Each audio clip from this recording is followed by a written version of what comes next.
1994년 미국, 징역 3만 년의 초장기 징역형이 선고됐습니다. 미국에서 선고된 가장 긴 징역형의 주인공 찰스 스콧 로빈슨에게 아동 강간 혐의로 내려진 판결인데요. 한국에서는 생후 16개월의 아기를 폭행하여 살해해도 징역이 35년이었습니다. 사람이 저지른 범죄라는 건 똑같은데 미국과 한국의 형량은 왜 이렇게 차이가 클까요? 때로는 국민들도 납득할 수 없는 범죄자의 형량. 오늘은 한국과 미국의 형량의 차이점과 이유를 알아보겠습니다.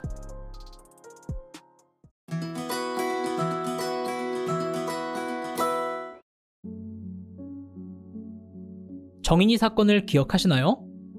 여기 태어난 지 1년도 되지 않은 정인이의 사진이 있습니다. 그리고 이 아이는 채 2년도 살지 못하고 전신이 폭력과 학대로 망가진 채 세상을 떠났습니다. 평생 부모의 사랑이란 걸 느껴보지 못한 채로 말이죠. 홀트 아동복지회라는 곳에서 생후 8개월의 아이를 한 부부가 입양합니다. 그리고 1개월 후부터 폭행과 학대가 시작돼 7개월 후에 2020년 10월 13일 아이는 밥을 먹지 않는다는 이유로 오전 9시부터 1시간 넘게 양모의 발에 짓밟혀 살해당했어요. 아이는 췌장 절단, 후두부와 쇄골, 대퇴골이 부러진 상태로 세상을 떠났습니다.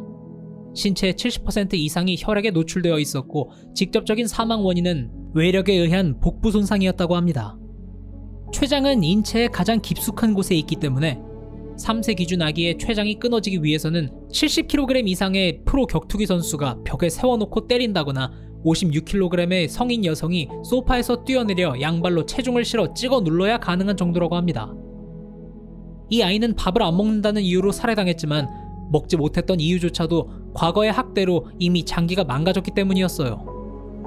가해자의 변명처럼 실수로 아이를 떨어뜨렸다거나 사고가 있었던 것이 아니라 고의로 생후 1년 남짓의 아이를 수개월간 수차례 전신을 폭행하고 굶기고 고문하고 심지어 사망 직전까지도 폭행을 멈추지 않아 결국 살해에 이른 이 사건은 3차례의 아동학대 신고에도 별다른 조치를 취하지 않았던 담당 지역 경찰서장이 경질되고 경찰청장의 대국민 사과까지 있었을 정도로 당시 한국에서도 크게 사회적 공분을 샀는데요.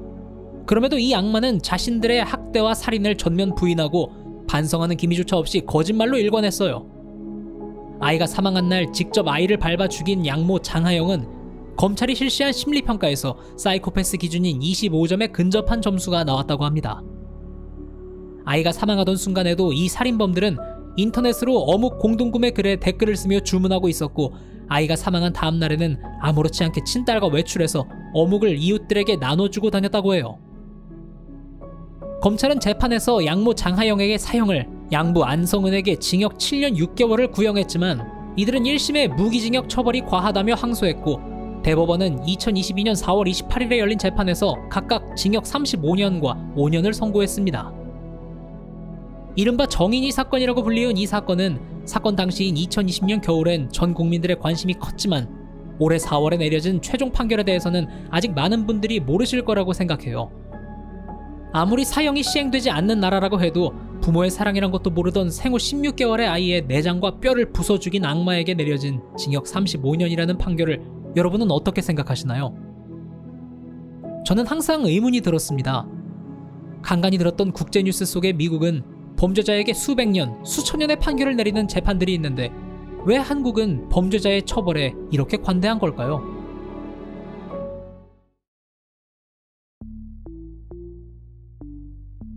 그래서 미국에서 역대 최장기 징역을 선고받은 판례를 찾아봤습니다.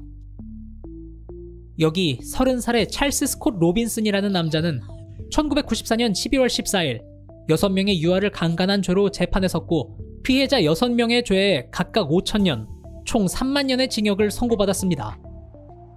이 사건이 있던 시기의 뉴스에 따르면 이 징역들은 각각 45년에 해당하는 6개의 종신형으로 계산된다고 해요.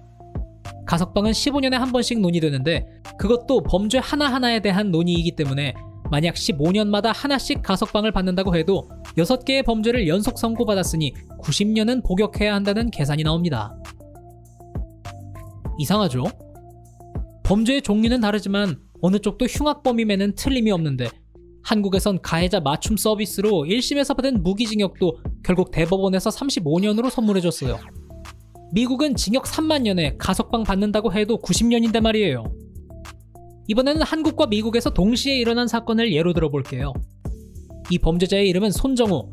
2019년 인터넷에 웰컴 투 비디오라는 사이트를 운영하며 전 세계적으로 아동 성폭행 동영상을 배포한 범죄자입니다. 이 범죄자는 2009년 중학생 시절에 비아그라 불법 사이트를 운영했었고, 중학교 중퇴 후에는 야동 사이트를, 2016년부터는 아동 성폭행 동영상 사이트인 웰컴 투 비디오를 운영했다고 합니다.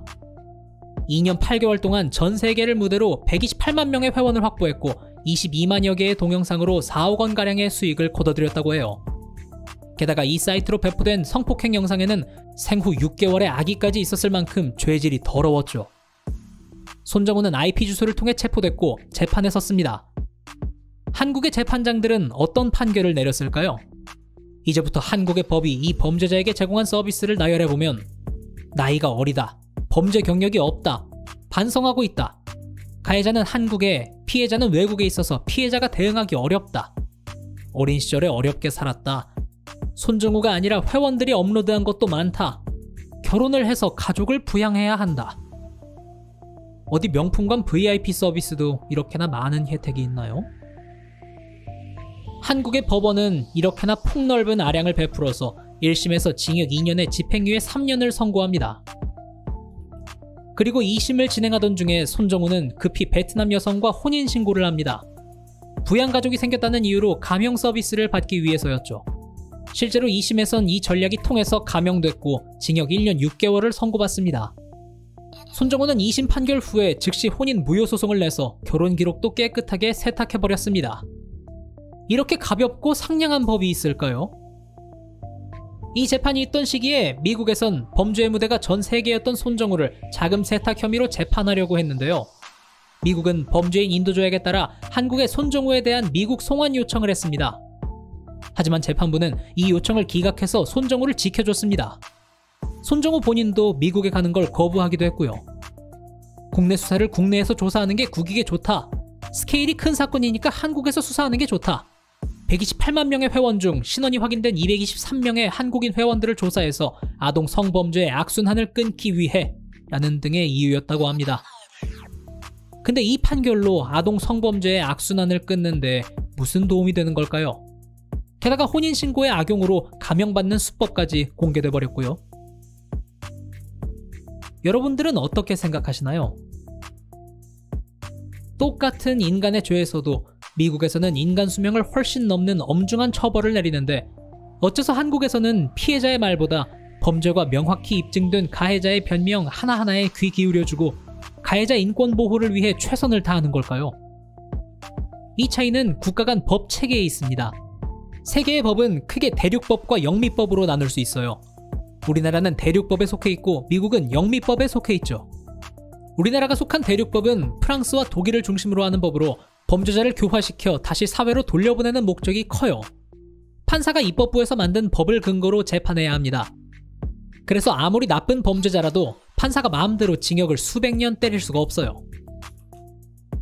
영미법은 이름처럼 영국과 미국을 기반으로 합니다.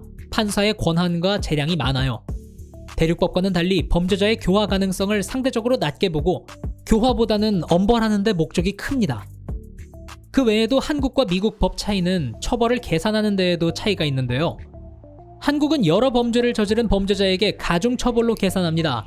가장 큰 죄를 하나 기준으로 정하고 나머지 죄들은 많이 깎아주는 처벌로 계산해서 더합니다. 예를 들어 20년짜리, 15년짜리, 10년짜리 죄를 동시에 저지른 놈이 있어요. 가장 무거운 죄 20년에 10년 정도 붙여서 30년을 줍니다. 게다가 아무리 가중해도 50년 이상의 징역은 줄 수가 없도록 제한되어 있어요. 웃기죠? 피해자가 받은 피해는 제한이 없었는데 말이에요. 가해자가 언제 제한선을 정해두고 피해를 입히나요? 미국은 징역이 몇 년이건 제한도 없고 지은 죄는 전부 그대로 합쳐서 선고하는 누적 처벌로 계산합니다. 한국처럼 20년, 15년, 10년짜리 죄를 동시에 저지른 놈이라면 미국에선 45년의 징역이 나옵니다. 우리나라의 솜방망이 처벌이 너무 심하기 때문에 우리나라도 징역 상한을 높이거나 영미법으로 바꾸자는 의견도 많습니다. 하지만 대륙법 나라 중에선 그나마 우리나라가 센 편이라고 교도소 자리가 없다고 하면서 어렵다고 하네요. 옆 나라가 처벌이 약하다고 그게 우리나라의 처벌이 그나마 센 편이라 자위하면서 함께 약하게 처벌해야 할 이유가 되는 건가요? 교화가 목적이라는 이름이 무색하게도 교도소를 다녀온 출소자 4명 중 1명은 3년 내에 교도소로 돌아온다고 합니다.